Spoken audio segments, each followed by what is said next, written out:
Audiobook title, Middle-earth's Metal Guardian, 00 to 08. Chapter 00. Prologue, Collision of Stars and Stone. The stars shimmered in the silent vastness of space, punctuated only by the quiet hum of cosmic energy and the distant, glowing orbs of uncharted planets. Within this deep void, two formidable Autobots soared. Optimus Prime, the seasoned leader, and his comrade, Jetfire, a valiant warrior with centuries of battles etched into his steel. Side by side, they glided through the silent tapestry of stars, bound by duty and friendship. Jetfire's voice crackled across the comm. "This region is colder than a Decepticon spark," he mused, his voice deep and ancient. "You sense them too, don't you, Prime?" Optimus Prime's blue optics narrowed, scanning the glittering abyss. "The Decepticons are never far, Jetfire. They always return to dark places." Just then, the calm of space shattered. From a nebula on their left, several figures surged forth, engines roaring and laser cannons gleaming with malevolent red light. These Decepticons were like shadows given form, their metal bodies rippling with sinister energy. Their leader, Starscream, took the front, his arrogant smirk visible even through the haze of space. "Optimus Prime, I've been waiting for this," Starscream sneered, raising an arm. "You think you own the stars? You think your virtue can save the universe?" His voice was laced with the venom of countless grudges. With no hesitation, Optimus and Jetfire positioned themselves for battle, their systems whirring into combat mode. Starscream's Decepticon soldiers, Thundercracker and Skywarp, darted in, eager for the fight. In a surge of blue light, Optimus launched himself forward, drawing his energy sword. The blade gleamed with the power of the Matrix, a symbol of hope, an ancient light cutting through the void. Jetfire was right behind him, firing bolts of searing plasma that illuminated the empty blackness. Starscream unleashed a barrage of missiles, each a fiery comet hurtling toward them. Optimus dodged, spinning in midair with an agility surprising for his towering form. He closed in on Starscream, meeting his enemy's gaze with the resolve that had carried him through countless battles. Blades clashed, sparks flew, and the emptiness of space was filled with the thunderous sounds of metal upon metal. Optimus and Starscream were locked in an unyielding dance, every move fueled by their endless rivalry. Thundercracker lunged at Jetfire, who met him with a blast from his plasma cannon. The impact sent Thundercracker spiraling, his body sparking as he fought to regain control. Skywarp appeared beside him, but Jetfire was ready, slamming into him with a blow that reverberated through their circuits. "Give it up, Autobots!" Starscream's voice echoed as he pushed against Optimus's blade. "This is where it ends." Optimus's voice was steady, unwavering. "I will never yield to your darkness, Starscream." But then, something happened that none of them had anticipated. The fabric of space itself trembled, bending as if touched by an unseen hand. Before any of them could react, a vortex appeared, a swirling maelstrom of dark energy that crackled with a strange, unfamiliar power. It was like a wound in the fabric of the universe, a yawning chasm that twisted and pulled at everything nearby. "Prime, it's a spatial rift," Jetfire shouted, his sensors flashing warnings. Starscream's expression twisted into one of gleeful malice. "Yes, Autobots, face the wrath of the universe itself." He launched another volley of missiles, aiming them straight at Optimus. Optimus deflected them with his sword, but the explosions reverberated through the rift, causing it to widen, its gravitational pull becoming ever stronger. The sheer force of it began to drag at their bodies, pulling them in with a relentless grip. "Jetfire, disengage! We must escape the pull," Optimus commanded, struggling to keep his footing. But it was too late. The vortex had them in its grip. Starscream, realizing his own folly, began to fight against the pull as well. "No, this was not meant for me," he howled, his voice filled with fear. One by one, the Decepticons were pulled in, their figures disappearing into the dark whirlpool. Jetfire attempted to hold on, his engines roaring as he strained against the force. But the pull was too strong. He too was caught, dragged into the cosmic abyss. Optimus fought to stay in control, his optics flashing as he assessed his options. But there was no escape. The pull was like the very hand of fate itself, tugging at his metal frame, drawing him into the unknown. As he spiraled into the rift, his last thoughts were of his comrades, his home, and the war he'd been fighting for countless years. He closed his optics, surrendering himself to the unknown. In the next moment, there was silence, and then a new sound reached his audio receptors, the murmur of wind rustling through leaves. The scent of earth and old trees filled his sensors. Slowly, Optimus opened his optics. He was no longer in the void of space. All around him stretched a landscape of deep forests, towering trees with gnarled roots and ancient branches that seemed to reach out like guardians.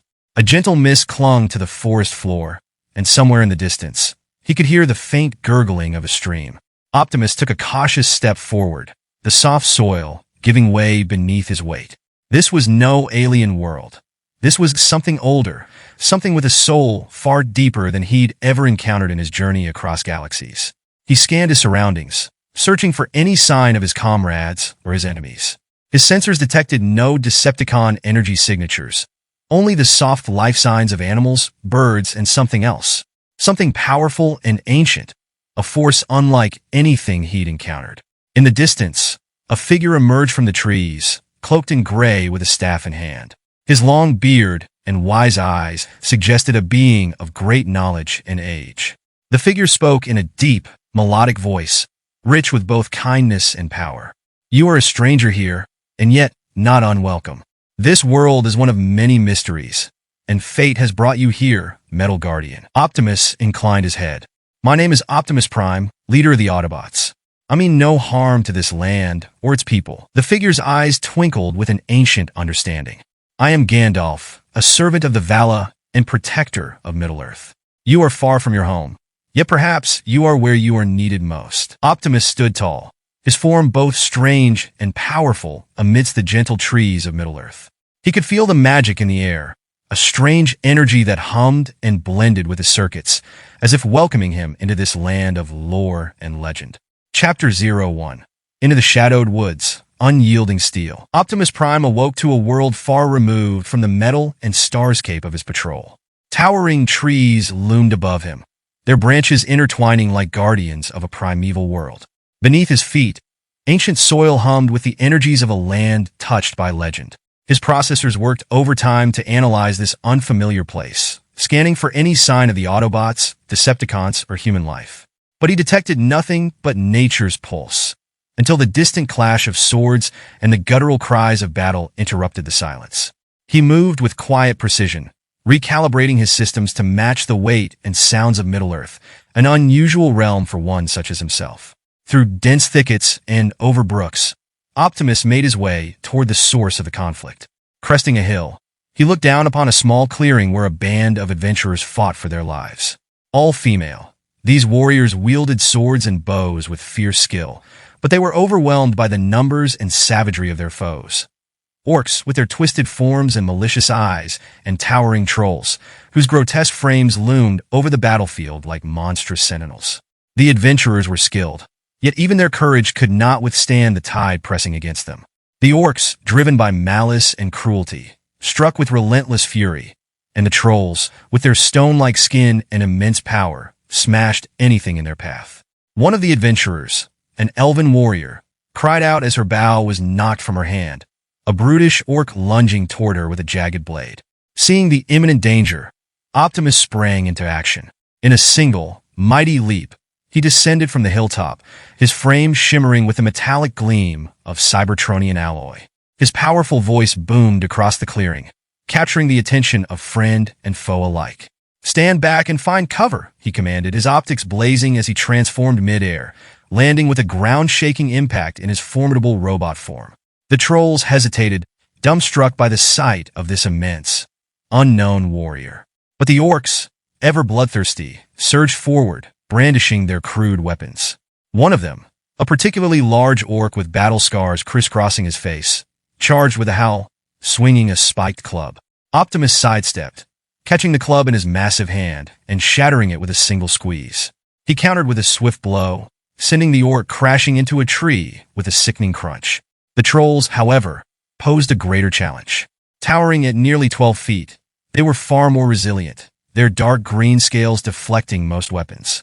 One troll, clutching a massive boulder, hurled it at Optimus with terrifying force. Optimus braced himself, letting the boulder crash against his shoulder plates before deflecting it aside. The troll growled, its yellow eyes glaring with hatred, and lunged forward, swinging its enormous fists. Optimus engaged with skill honed from millennia of combat. Dodging the troll's assault, he aimed for its weak points, striking the knotted joints in its arms and legs. Finally, he delivered a decisive uppercut, sending the troll sprawling backward.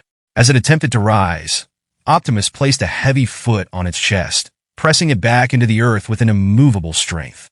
The remaining orcs faltered, realizing the tide of battle had turned. Seizing the opportunity, the female adventurers launched a coordinated counterattack, their weapons flashing with renewed determination. Together with Optimus, they pressed the orcs and trolls back, until at last, their enemies lay defeated, the clearing littered with the fallen. Optimus turned to the adventurers, who regarded him with a mixture of awe and disbelief. One of them, a tall woman with fiery hair and a gleaming sword, stepped forward. "You saved us, mighty one. May we know your name?" "I am Optimus Prime," he replied, his deep voice carrying a tone of respect. A traveler from beyond the stars. The elven woman he had saved earlier bowed in gratitude. "You wield power unlike any we've seen in Middle-earth. We owe you our lives." Optimus inclined his head. "I am honored to aid those who fight against darkness. But tell me, where am I? This world is foreign to me, yet it bears an ancient strength." The woman with fiery hair introduced herself as Eladra, a ranger of the north. She explained their quest to reclaim their homeland from the growing forces of Sauron, a dark power whose shadow loomed over Middle-earth. Optimus listened intently, his processors absorbing every detail, from the threat of Mordor to the alliances of elves, men, and dwarves. "It seems I have arrived at a time when Middle-earth faces a great peril," Optimus said thoughtfully. "Perhaps I was brought here to help." Eladra nodded. "Perhaps the Vala themselves guided you to us, Optimus Prime. Your strength and wisdom would be a boon to our cause." As they prepared to depart, Optimus scanned the horizon, the weight of his responsibility pressing upon him. Here in Middle-earth, he felt a resonance with this realm's struggle, a kinship with those who stood against darkness. Though far from Cybertron and his Autobots, Optimus knew his path was clear. He would stand with the free peoples of Middle-earth, a guardian from another world, fighting to preserve hope against overwhelming odds. In the quiet that followed, the adventurers gathered their gear, and together with Optimus Prime, they set off through the ancient forest, their path bound toward whatever challenges lay ahead. Chapter 02. Companions of the Shadowed Wood, Shadows and Steel. The sun had begun its descent, casting long, eerie shadows through the gnarled trees of the Shadowed Woods. The air was thick with the scent of damp earth and moss, and an unsettling silence blanketed the forest. Eladra led her party forward, her keen senses alert to the dangers lurking in the darkness. Each step felt heavy with anticipation, as if the forest itself were holding its breath, waiting for something to happen. Her companions, warriors and seekers in their own right, followed closely, their eyes scanning the surroundings. Among them were Lyriel, a fierce archer with raven-black hair, and the Lyra, a spirited shield maiden whose strength matched any warrior. They had joined Eladra on this perilous quest to uncover the source of the shadow that threatened their homeland, the forest offering both danger and mystery. "Keep your weapons ready," Eladra whispered, her voice barely above the rustling leaves. "I can feel something watching us." Lyriel nodded, her bowstring taut and ready. "We must tread carefully. The orcs have been sighted in these woods, and they are more aggressive than ever." As they continued deeper into the forest, the silence broke, replaced by the guttural growls of orcs echoing from somewhere ahead. The hair on the back of Eladra's neck stood on end. "We're close. Stay low and move silently," she commanded, leading them through the underbrush, each footfall a calculated step against the unseen dangers. Suddenly, the trees parted to reveal a clearing where a band of orcs gathered, their twisted forms silhouetted against the fading light. Their crude laughter cut through the air like a blade, and the sight of their jagged weapons sent a shiver through Eladra's spine. Behind them loomed two trolls, their hulking figures casting ominous shadows as they exchanged crude banter, ready to enforce the orcs' cruel whims. "By the Vala," Eladra whispered, "we need to retreat. There are too many." But before she could signal the retreat, the orcs had noticed them. "Look, fresh meat," one of them snarled, pointing with a crooked finger, a twisted grin spreading across his face. In that moment of distraction, Eladra knew they had no choice but to fight. "Ready your weapons," she shouted, her voice cutting through the panic. Lyriel loosed an arrow, striking an orc in the neck, while the Lyra charged forward, her sword glinting as it sliced through the air, aiming for the trolls. The battle erupted in chaos. The Lyra struck the nearest troll with all her might, the clang of metal against its thick skin reverberating through the clearing. The troll roared in anger, swinging its massive fist at her, but she dodged just in time, rolling to her feet and preparing for the next strike. Elidra engaged the orcs, her blades dancing in a deadly rhythm, dispatching one with a swift slice before pivoting to face another. But the tide of battle was overwhelming. More orcs surged from the shadows, their eyes gleaming with malice as they closed in. Elidra felt a rising dread. Despite their skill, they were outnumbered.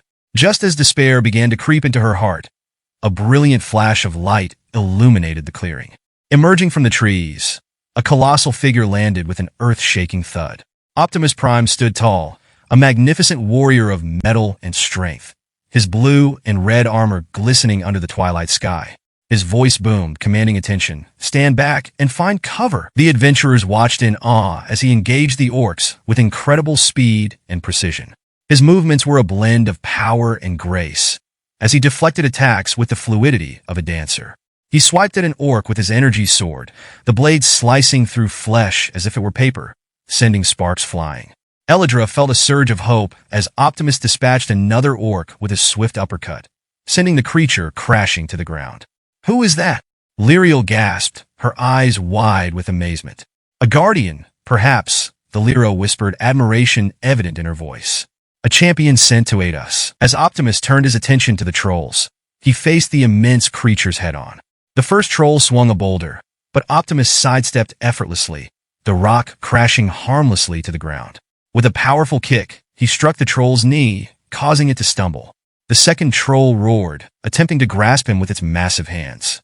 Optimus countered with a swift blow, his fists meeting the troll's jaw with a resounding crash that echoed through the woods. "Keep fighting," he encouraged, glancing back at the adventurers. "I will hold them off." With renewed vigor, Elidra, Lyriel, and the Lyra rallied around him.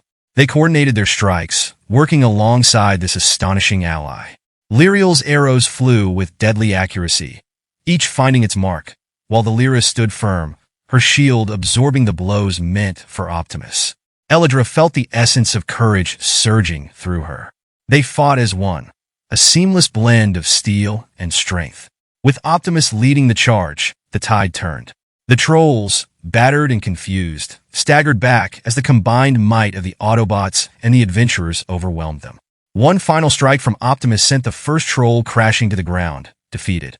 In the aftermath, silence fell once more, save for the rustling of leaves and the distant call of night creatures. The orc horde lay scattered, their cruel laughter replaced by the echoes of their defeat. Elidra stood beside Optimus, her heart racing with exhilaration. "You saved us," she breathed, disbelief lacing her words. Optimus turned to them, his optics glowing with a calm light. "You fought bravely. Together, we overcame, but this battle was just a small part of a larger war. There is much we must discuss." The night deepened around them as they gathered their breath and surveyed the remnants of the fight, each woman reflecting on the strength and honor they had witnessed in this mechanical guardian from beyond the stars. The shadowed woods, once a place of fear, had become a ground of newfound hope, a beacon of unity in a world on the brink of darkness. Chapter 03. Allies in Darkness, the Guardian from Beyond. As nightfall cast deep shadows across the forest, Elidra, Lyriel, and the Lyra regrouped, their breaths heavy, hearts racing from the battle they'd barely survived. The three adventurers, though hardened and skilled, were shaken by their close brush with death, and awed by the otherworldly figure who had saved them. In the clearing behind them, the remains of the orc horde lay scattered, while the great metal giant stood motionless, his towering frame shimmering faintly under the moon's pale glow. Elidra, a seasoned ranger of the north, straightened her cloak, then spoke, her voice betraying a mix of wonder and respect. "I believe an introduction is in order. You saved us when all seemed lost, stranger." The figure turned to face her, the dim blue of his optics softening as he looked down upon them. His voice resonated like rolling thunder, but held a gentleness that reassured them. "I am Optimus Prime, leader of the Autobots, a protector of peace across the stars. I was brought to this realm by forces beyond my understanding." Lyriel, the elven archer with raven-black hair and a gaze sharp as steel, took a tentative step forward. "Optimus Prime," she echoed, tasting the strange name. You wield great power, unlike any magic or weapon I have ever seen. Optimus nodded, his metallic head dipping solemnly. Where I come from, we are forged in battle, shaped by countless conflicts with those who would bring darkness to the universe. He paused, as if weighing his next words. But this place, Middle-earth, it resonates with an ancient strength. I feel its pull, as if I, too, am a part of its destiny. The Lyra, the bold shield maiden, couldn't hide her admiration, her eyes alight with both curiosity and awe. Tell us, Optimus, what brought you here, to this time and place? Optimus's optics dimmed slightly as he recounted the fateful battle in space, the ambush by Starscream and his Decepticons, and the swirling vortex that had pulled him into a world he never imagined. His deep voice painted a vivid picture of the cosmic conflict, of an endless star-strewn battlefield where duty and sacrifice defined his every action. The fabric of space bent and tore, he said, and I found myself cast into your world, alone but still bound to my purpose, to protect, to serve, and to fight for those who cannot fight for themselves. The three women exchanged glances, their understanding deepening as Optimus shared his story. They recognized in him a kindred spirit, a warrior bound by duty, much like themselves. Elidra spoke with a voice laced with admiration. You are indeed a remarkable being, Optimus Prime. Fate has brought you to Middle-earth at a time when darkness grows stronger. Sauron's shadow stretches over these lands, and many are the perils we face. Optimus nodded thoughtfully. Then it seems that we share a common purpose. If darkness rises here as it does across the stars, then I shall stand with you. Together, we will protect this world from the evil that threatens it. As they prepared to leave the clearing, a stirring in the trees alerted them. Instantly, Lyriel raised her bow, while the Lyra gripped her sword, ready for any foe lurking in the shadows. From the darkness emerged a figure they all recognized, a tall man, cloaked in gray, his eyes sharp and knowing beneath his wide-brimmed hat. Gandalf, Elidra exclaimed, relief flooding her voice. What brings you here, old friend? The wizard's gaze flickered to Optimus Prime, his expression thoughtful and unreadable. I felt a disturbance in the air, an energy unlike anything this world has ever known. And now I see why. Optimus inclined his head respectfully. You must be Gandalf, the wise one I was told of. It is an honor to meet you. Gandalf's eyes narrowed as he examined Optimus, as though seeing past his metal form and into the very core of his being. Optimus Prime, he murmured, I have heard of travelers from other realms, but you are the first I have seen. You carry a strength that may aid us in our darkest hour. The adventurers listened as Gandalf spoke of Sauron's encroaching shadow and the urgency of their quest. He explained that the orcs and trolls they had fought were only the beginning. Worse creatures would follow as the Dark Lord gathered his forces. And yet, Gandalf continued, turning to Optimus, I sense you have a power unlike that of Middle-earth, a machine of war, and yet a protector. There is a destiny here, a binding of fates. Optimus met Gandalf's gaze, his voice firm. Then I shall aid you, Gandalf. As long as I stand, I will fight to protect this world and its people. Elidra felt a swell of hope at their combined strength. With Gandalf's wisdom, Optimus's might, and the courage of her companions, perhaps they could face the darkness ahead. Come, Gandalf said, gesturing into the forest. There is much to discuss, and time is short. The enemy spies are everywhere, and we cannot linger. They moved through the dense trees, silent and watchful. Optimus took great care with each step, his massive frame maneuvering through the underbrush with surprising grace. The forest seemed to accept him, as if recognizing the purity of his purpose. Lyriel watched him in quiet wonder, marveling at his blend of strength and gentleness. At last, they came to a hidden glade where they could speak without fear of being overheard. Gandalf spread out a map of Middle-earth, his finger tracing the dark regions where Sauron's influence was strongest. Our journey will take us to the heart of darkness, Gandalf explained. But with your help, Optimus, and the courage of those who stand against the Dark Lord, we may yet prevail. Optimus studied the map, his processors analyzing the landscape, memorizing every detail. His voice was calm and resolute. Then let us not delay. Show me where my strength is needed, and I will bring it to bear against any who would bring harm to this land. Elidra, Lyriel, and the Lyra each took strength from his words, their resolve hardening as they realized the true power of their new ally. Together, they would face whatever horrors lay ahead, bound by a shared purpose and a strength that transcended worlds. The stars shone brightly above as they made their way deeper into the forest, their footsteps blending with the whisper of leaves and the call of night creatures. In the heart of Middle-earth, an alliance had been forged, a union of courage, wisdom, and might that would stand against the growing tide of darkness. Chapter 04. Tales of Middle-earth and the Burden of War. Under the shelter of ancient oaks, cloaked in moonlight and surrounded by the soft murmurs of the forest, the adventurers sat with Optimus Prime in a small circle. The air was thick with the scent of moss and pine, while the crackling warmth of their campfire provided a brief respite from the chilling winds. Each flame that flickered cast their shadows long against the tree trunks, drawing them deeper into the tales they would soon share. The three women, Eladra, the skilled ranger, Lyriel, the sharp-eyed elven archer, and Nelyra, the stalwart shield maiden, exchanged glances. Tonight, it was their turn to share their world's history, the burdens of the past, and the weight of the looming war with the metal giant who had saved them. As Optimus sat, his towering frame carefully positioned so as not to intimidate, he inclined his head, signaling he was ready to listen, his optics dimming to a serene blue glow. It was Eladra who began, her voice soft yet filled with conviction. "This land we call Middle-earth is an ancient place, Optimus Prime. Its soil has tasted the blood of many wars, its mountains and rivers bearing witness to ages long before the time of men or elves. It was shaped by powerful beings known as the Vala, who crafted the very earth under the guidance of Eru Ilyavator, the one who created all things. And in the early days, there was peace and beauty beyond measure." Optimus leaned forward slightly, captivated by the reverence with which Eladra spoke. "But even in paradise, darkness stirs, doesn't it?" he asked, his voice a quiet rumble. "Yes," Eladra replied, her eyes darkening. "There was one who rebelled against the Vala, Morgoth, the first Dark Lord. His malice tainted the world, and he wrought destruction upon everything that was good and pure. And though he was defeated, his hatred lingers in the land like poison." Lyriel took over, her voice carrying the haunting beauty of an elven melody. "Much of Middle-earth's sorrow stems from Morgoth's evil, and from his servant Sauron, who rose after him to claim the mantle of darkness.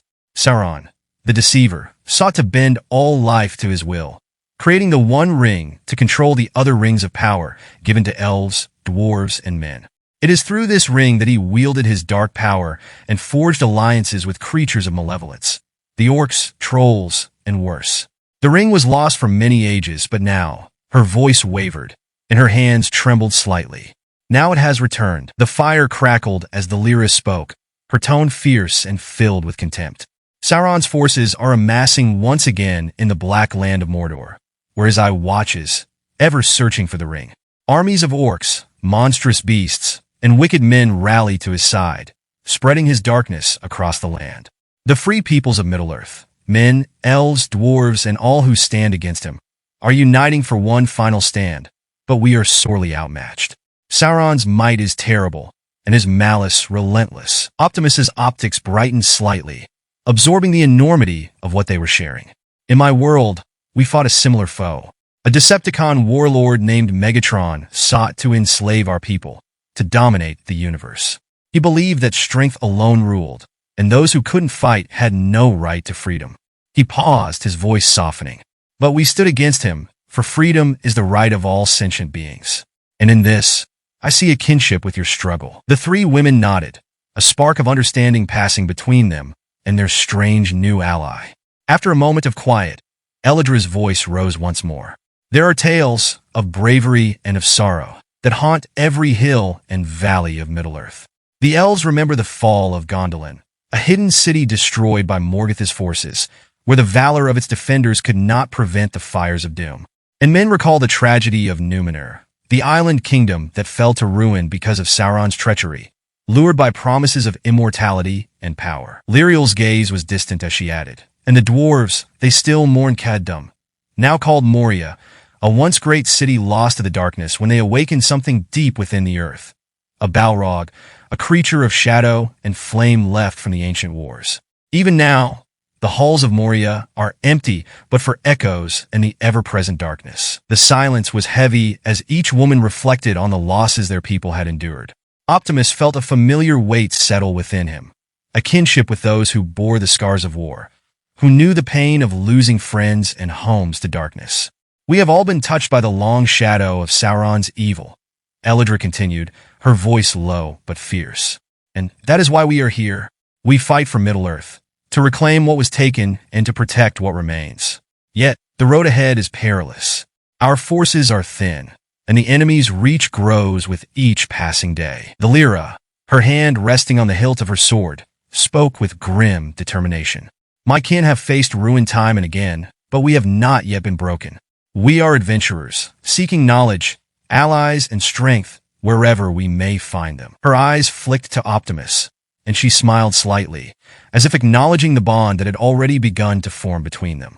In truth, we hadn't expected to find you, Optimus Prime, a warrior from the stars, a giant made of metal and strength. But perhaps fate has guided us to one another for a reason. Optimus inclined his head.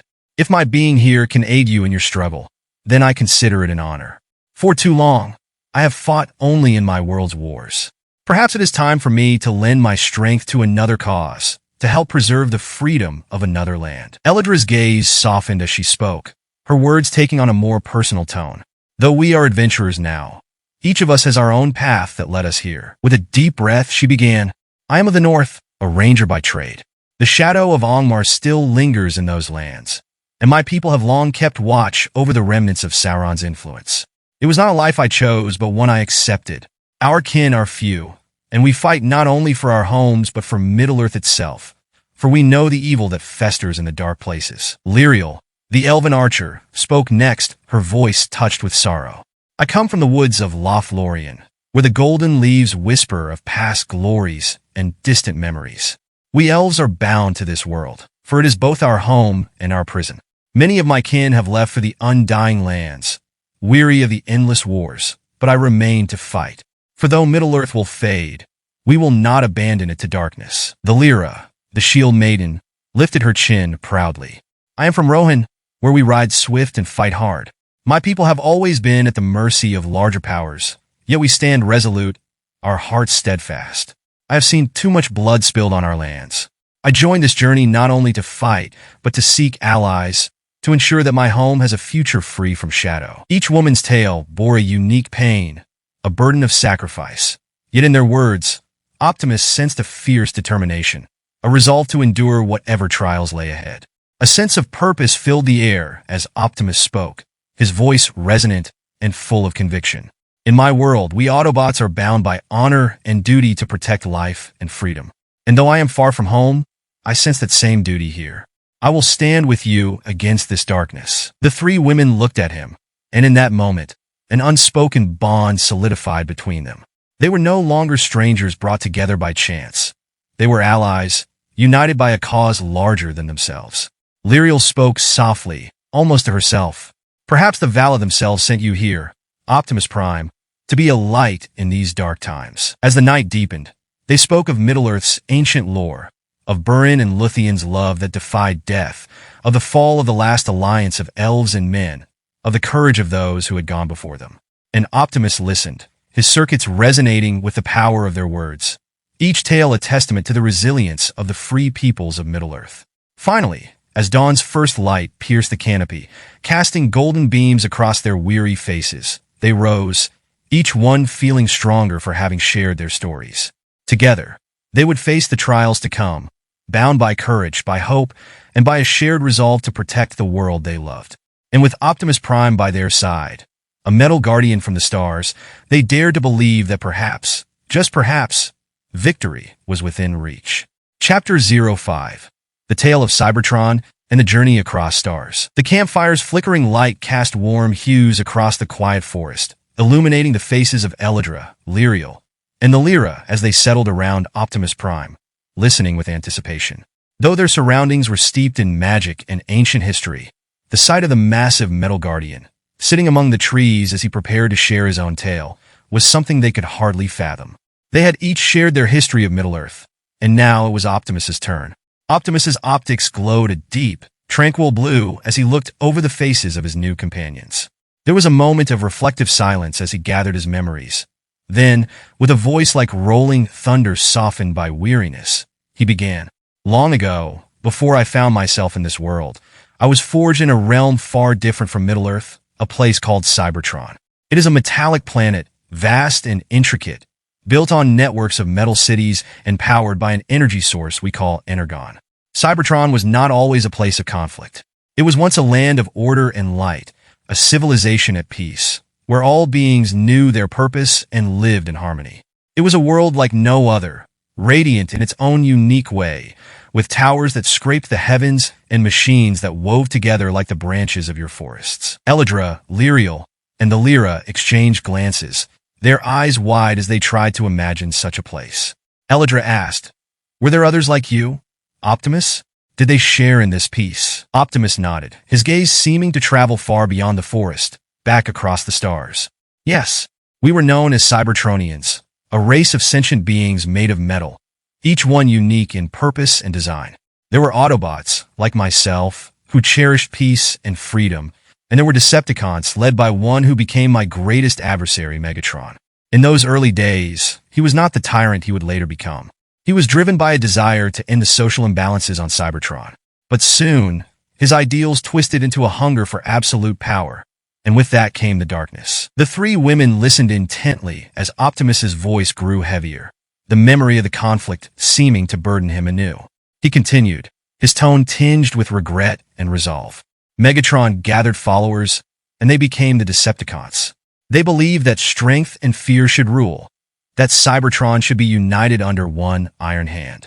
The Autobots stood against this vision, for we held that freedom is the right of all sentient beings, that none should be forced into servitude or live under tyranny.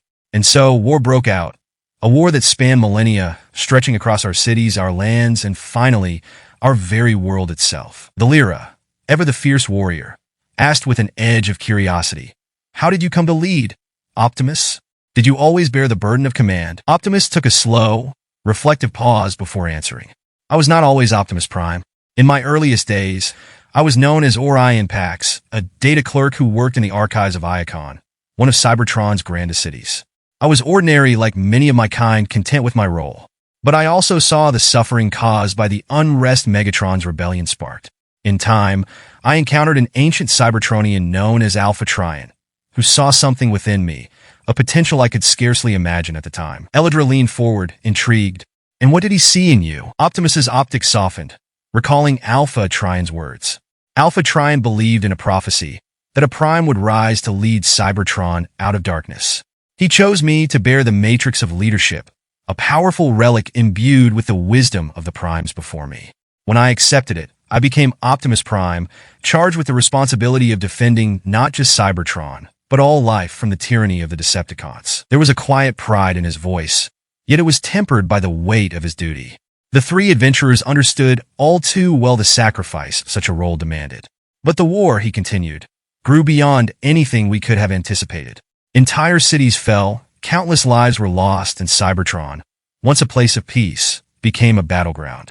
The very heart of our world was threatened, and our precious Energon began to dwindle, leaving our people on the brink of extinction. In a desperate attempt to survive, I led the Autobots on a mission to preserve the Matrix and find new sources of energy beyond our world. It was then that we embarked on a journey across the stars, with the hope that we might one day return to rebuild our world." Optimus's voice deepened, filled with a melancholy that resonated with the stillness of the forest around them. "And so, we traveled across the cosmos, seeking Energon to sustain us and allies who might help us in our struggle. But Megatron followed, determined to destroy us once and for all. We battled among the stars, and in one of those battles, I was drawn into a conflict beyond anything I had ever known." Lyriel's voice was soft as she asked, "Is that how you found yourself here?" Optimus nodded. "Yes. The Decepticons ambushed us in the far reaches of space, and in the heat of battle, something extraordinary happened. The very fabric of space twisted and tore, creating a vortex that drew me in. It was as though the universe itself intervened, transporting me to this world." He looked at them, a glimmer of wonder in his optics. "When I awoke, I found myself amidst the ancient forests of Middle-earth. Your world is unlike any I have encountered before. It breathes with life and magic, a force beyond any technology or weapon. And though I am far from Cybertron, I feel that I was brought here for a purpose. Perhaps the struggles I have endured, the battles I have fought, were meant to prepare me for this very moment." Eladra placed a hand on her heart, her eyes reflecting both gratitude and respect. Then perhaps the Vala themselves guided you here, Optimus. We are on the cusp of a great conflict, one that will decide the fate of all Middle-earth. Your strength and courage may be the key to our victory. Optimus inclined his head, his voice filled with quiet determination. If my presence here can aid in protecting this world, then I will fight. It is my duty to defend those who cannot defend themselves. That is the promise I made when I became a Prime. The Lyra, her face alight with respect, spoke firmly. Then, Optimus, you have our loyalty. To stand with one such as you is an honor beyond words. You are more than a warrior. You are a beacon of hope. The fire crackled softly between them, the warmth of their shared purpose binding them as allies and perhaps as friends. Optimus's gaze returned to the stars above, where he had once drifted with his Autobots, searching for hope in the darkness. I have lost many friends, he said, his voice barely above a murmur. Brave souls who fought for freedom, for a life without fear. I carry their memories with me, and each battle I face, I do so in their honor. Here, on this world, I see the same hope, the same courage in each of you. And so, my fight continues. For your world, for mine, for all who seek to live in peace. Lyriel spoke softly, her voice carrying the resonance of ancient elven wisdom. Your tale is one of sacrifice, Optimus Prime. You have given much, more than any being should have to bear. Yet still, you stand unwavering. We will stand with you, for we share the same heart, the same purpose. The words hung in the air, binding them in a pact deeper than any spoken agreement. They were united by their commitment to protect what they loved, to fight against the forces that threatened to plunge their world into darkness. As dawn's first light crept over the horizon, Optimus rose, his towering form casting a shadow that seemed to protect them all. The darkness will not overcome us. Together, we shall prevail. In that moment, he was no longer simply a stranger from the stars, but a leader, a friend, and a force for hope. The adventurers felt the weight of his resolve and knew that, with Optimus Prime by their side, they had gained a powerful ally. No matter what awaited them in the depths of Mordor or beyond, they would face it together. Chapter 06: The Dawn of Cybertron, the world of metal and light. As dawn crept over the horizon, casting soft beams of morning light through the forest canopy, the companions sat around the now smoldering campfire, entranced by the tale that Optimus was weaving. His voice was steady and rich, recounting the origins of his world with a reverence that touched each of them deeply. Even in a realm filled with elven wisdom and dwarven lore, the creation of Cybertron, the sentient metallic world among the stars, was unlike anything the adventurers had ever imagined. Optimus's optics glowed a somber blue as he continued, his voice tinged with ancient memory. Long before I was forged, and before even the first Cybertronians roamed the land, Cybertron was created by two mighty beings whose destinies were intertwined, Primus and Unicron. They were born of the cosmos itself, twin deities representing opposing forces, forever locked in a cosmic balance of creation and destruction. He paused, letting the weight of these ancient names linger in the air before continuing. Primus, the Lightbringer, embodied the essence of order, unity, and creation. He dreamed of a universe where harmony would flourish, and he took the form of a great metallic planet, shaping himself into Cybertron, a world that could give birth to life of its own. But his twin, Unicron, was his dark counterpart, embodying destruction, chaos, and annihilation. Unicron took the form of a massive planet as well. Yet his purpose was to consume worlds, absorbing their energies and leaving only void in his wake. Lyriel's voice was hushed with awe. A world birthed from the will of a god. It is difficult to imagine such power. Optimus nodded, his gaze fixed on the fire.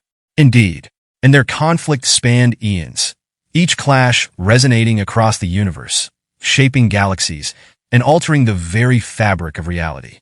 The battles between Primus and Unicron were cataclysmic, tearing through solar systems, each blow sending ripples across the cosmos.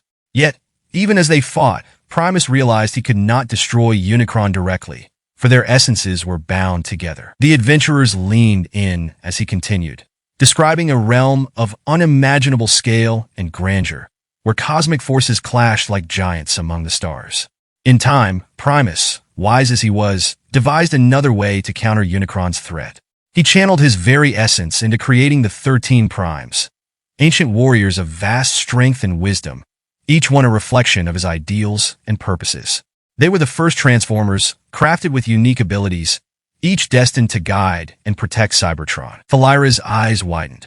These primes, they were the first of your kind? Optimus nodded solemnly. Yes, they were our ancestors, legends whose names still hold power among our people. Among them were warriors, scholars, and even mystics, each bearing a fragment of Primus's light. The 13 Primes led Cybertron into its golden age, a time of unity and innovation, where the power of the Allspark, our life-giving artifact, was harnessed to create a thriving civilization. The Allspark, a mysterious relic containing the raw energy of creation, was the heart of Cybertron, imbuing life into our race and allowing our society to flourish. Eladra's voice was tinged with curiosity. But this Allspark, did it come from Primus as well? Optimus's optics glimmered. In a way, yes. The Allspark was a manifestation of Primus's will, a relic that held the power of life and creation. It was through the Allspark that Primus blessed Cybertron with new life, allowing our kind to grow and evolve. He paused, and a darker look clouded his gaze. But peace did not endure.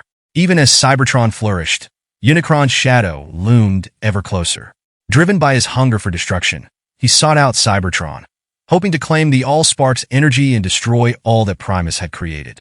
The 13 Primes rose to defend their world, and the battle that followed was the stuff of legend, a clash of gods and warriors, where each Prime wielded their unique power to push Unicron back. Thalira clenched her fist, drawn in by the tale of valor. What happened to them? Did they succeed? Optimus's gaze turned somber. Yes, then no.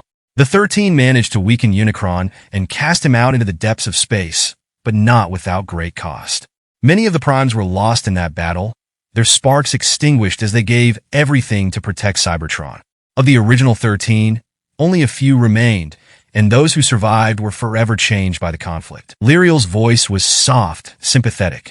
It must be difficult to carry that legacy, knowing that so much was sacrificed. It is, Optimus replied quietly. The memory of the Primes weighs heavily on us. We honor their sacrifice, knowing that we exist because they gave their lives to preserve Cybertron and the Allspark. He took a slow, steadying breath, as if gathering the strength to continue the next part of his story. For a time, after Unicron's defeat, Cybertron entered a new era of prosperity. Guided by the remaining Primes, we expanded our knowledge, built cities that touched the heavens, and learned to harness the power of the Allspark in ways our ancestors could only dream of. The Prime's legacy endured, and in their honor, a new society formed, a society of order, hierarchy, and purpose, where every Cybertronian knew their role. Eladra's gaze sharpened. Yet something changed, didn't it? Optimus's optics dimmed, his voice growing heavier. Yes, in time, a division arose among our people. There were those who questioned our rigid hierarchy, who believed that our purpose was not to follow, but to lead, to expand. Among them was Megatron, once a gladiator and a champion of the downtrodden. He saw the inequities within our society and sought to change them.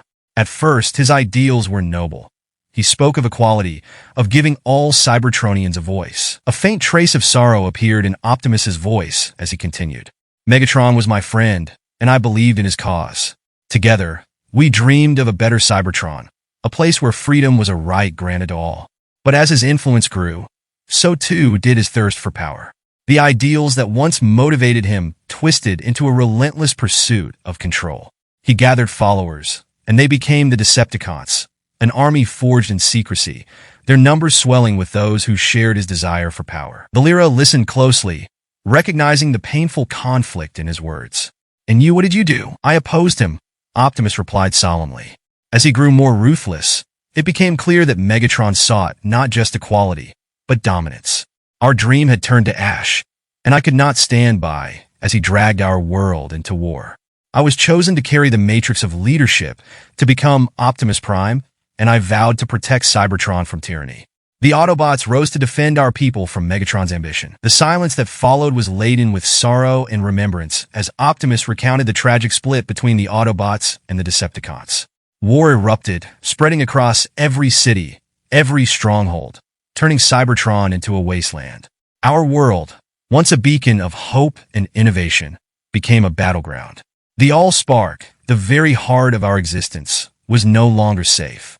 Realizing that the war would consume us all, I made the painful decision to cast it into space, hoping to protect it from Megatron's grasp. Elydra's voice was tinged with admiration and sadness. You chose to let go of the one thing that could sustain you. Optimus nodded. Yes, it was a desperate choice, but necessary.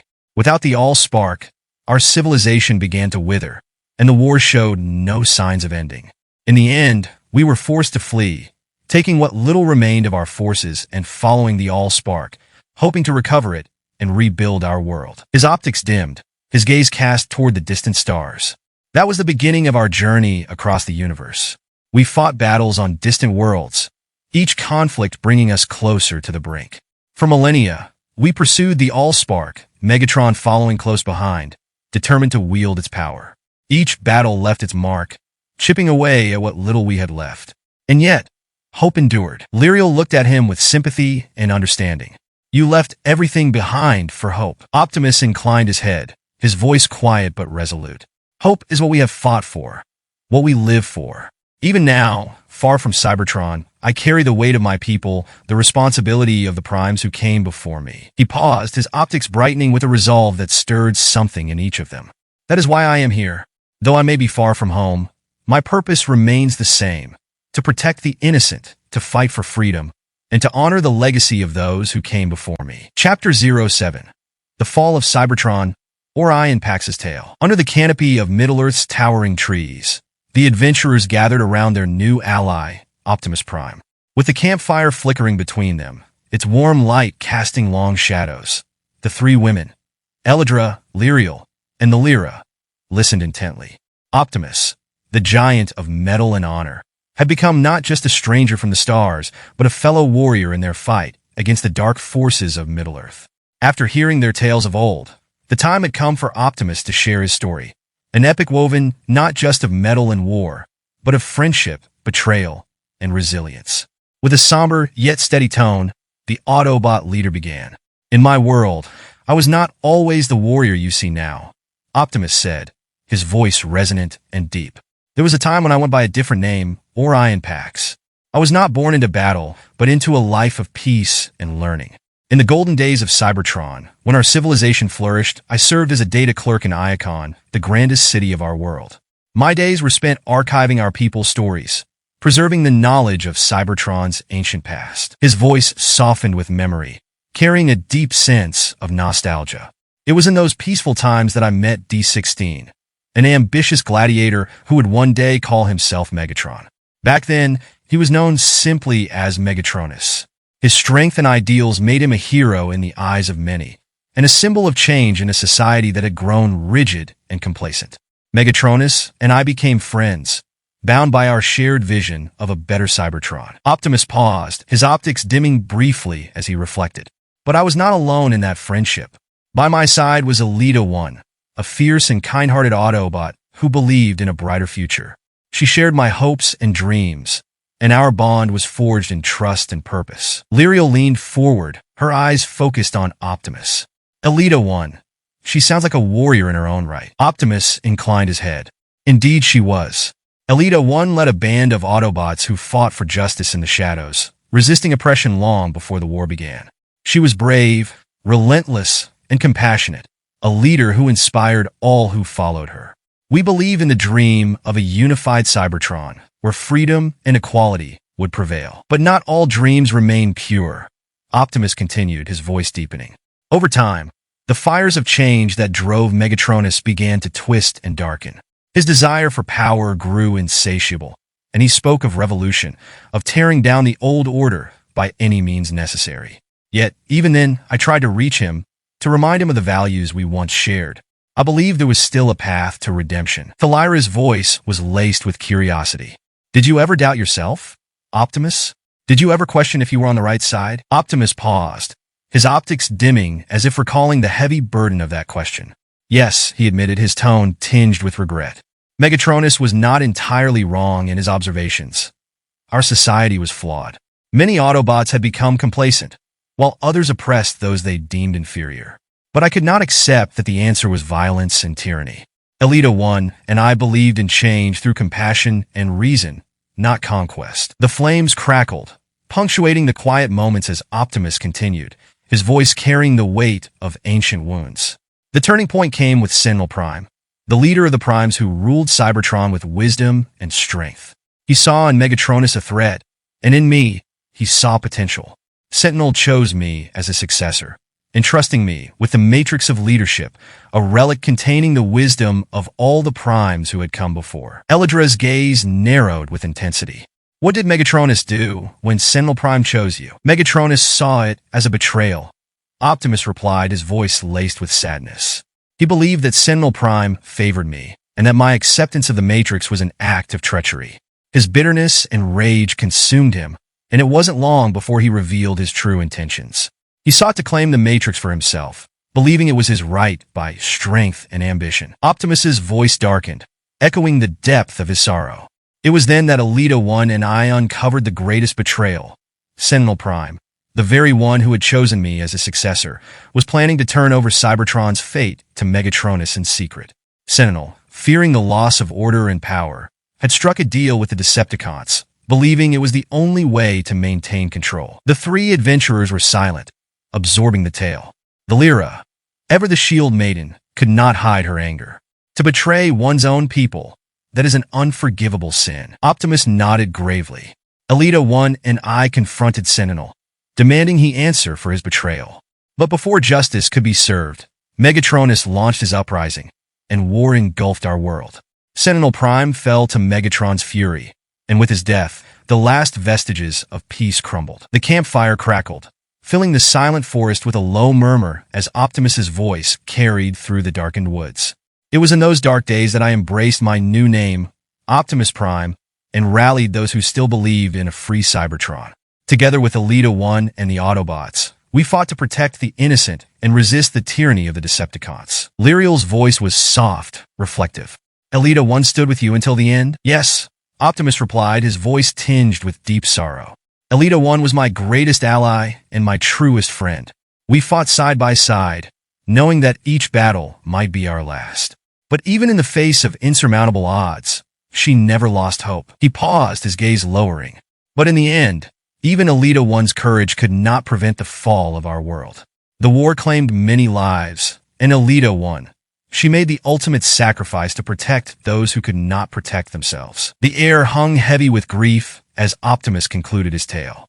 The war cost us everything, our home, our friends, and the peace we once knew. But Elita 1's sacrifice was not in vain. Her memory drives me to continue fighting, even now, far from Cybertron. Elytra spoke softly, her voice filled with respect. You carry the weight of many lives, Optimus Prime, but you also carry their hope. Optimus inclined his head, his voice steady and resolute. Hope is what drives us forward, even in the face of darkness. And as long as I stand, I will continue to fight for that hope. The adventurers exchanged solemn glances, their resolve hardening. They had each fought their own battles, faced their own losses, and now, in the company of this Metal Guardian, they felt a renewed sense of purpose. As the night deepened, the fires of their shared determination burned brighter than ever. Optimus had found new allies in Middle-earth, and together, they would face whatever trials awaited them, united in their fight against the darkness. Chapter 08. Betrayal in the Heart of Cybertron. The air was thick with anticipation as the adventurers sat around the dying embers of their campfire. Each of them, seasoned in their own battles against Sauron's shadow, found themselves deeply engrossed in Optimus Prime's tale. They had heard of betrayal before, seen allies turn against one another in moments of fear or weakness. But the betrayal Optimus spoke of, the betrayal of a leader and the loss of a friend, was a burden heavier than most could bear. Yet Optimus Prime bore it with a solemn grace. Taking a deep breath, the great Autobot continued his story. Optimus's voice was heavy, the memories weighing on each word he spoke. As the war raged on, Elita 1, D16, now known as Megatron, and I continued to fight on different sides of a bitter conflict. The Autobots and Decepticons clashed over every inch of Cybertron, and the cities that once stood as beacons of our civilization crumbled beneath the weight of our war. Elytra, Lyriel, and the Lyra listened with bated breath as Optimus detailed the events that marked the beginning of Cybertron's darkest era. In those days, D16 was a name few would dare to forget, Optimus said, his deep voice trembling slightly.